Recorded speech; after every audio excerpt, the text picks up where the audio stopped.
പക്ഷേ അമ്മ നിന്നെ മനസ്സിലാക്കാൻ തീരെ ശ്രമിക്കുന്നില്ല. ഞാൻ അമ്മയോട് അതിനെക്കുറിച്ച് സംസാരിക്കാം.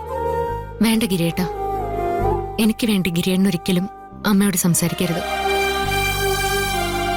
ഗിരിയേട്ടൻ അവർക്കെതിരെ സംസാരിക്കുന്നത് പോലെ അമ്മയ്ക്ക് തോന്നൂ. അത് പ്രശ്നങ്ങൾ കൂടുതൽ വഷളാക്കുകയുള്ളൂ. പിന്നെ എന്ത് ചെയ്യണമെന്നാ നീ പറയുന്നത്? പ്രത്യേകിച്ചൊന്നും ചെയ്യാനില്ല. ഒരു തരത്തിൽ എനിക്ക് സസ്പെൻഷൻ കിട്ടിയത് ഉപകാരമായി.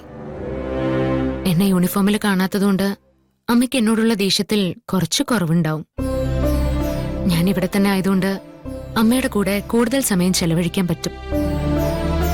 അമ്മയ്ക്ക് എന്നെ കൂടുതൽ മനസ്സിലാക്കാനും അത് സഹായിക്കും. നിന്നെ കൂടുതൽ മനസ്സിലാക്കിയ ആർക്കാണെങ്കിലും ഇഷ്ടപ്പെടും.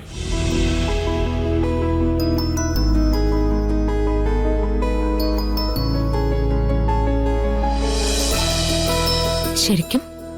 പിന്നല്ലാതെ. കുറച്ച് പേടിയും കുറെ മണ്ടത്തരങ്ങളുള്ള ഒരു പാവം കുട്ടിയല്ലേ നീ? ഞാനത്ര മണ്ടിയൊന്നുമല്ല. സ്റ്റേഷനിലെ 4-5 കേസുകൾ ഞാൻ ഒറ്റയ്ക്ക് തെളിയിച്ചിട്ടുണ്ട്. ആഹാ.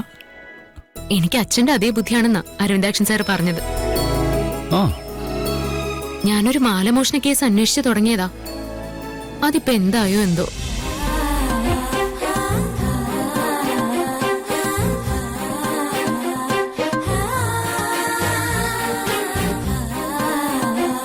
എന്താ ഇങ്ങനെ നോക്കുന്നേ? നിനക്ക് നിന്റെ ജോലി ശരിക്കും ഇഷ്ടമാണല്ലേ? നിനക്ക് സസ്പെൻഷൻ കിട്ടിയതിൽ ദേഷ്യം തോന്നുന്നില്ലേ? എന്തിന്?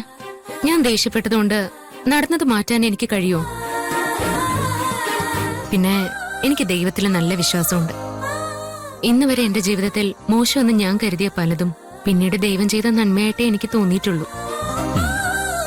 നകുലനും സഞ്ജയുമായുള്ള കല്യാണം മുടങ്ങി എന്നെ നിനക്ക് കിട്ടിയതുപോലെ അല്ലേ? അങ്ങനെ തോന്നാൻ ഇനിയും കുറേ കാലം എടുക്കും.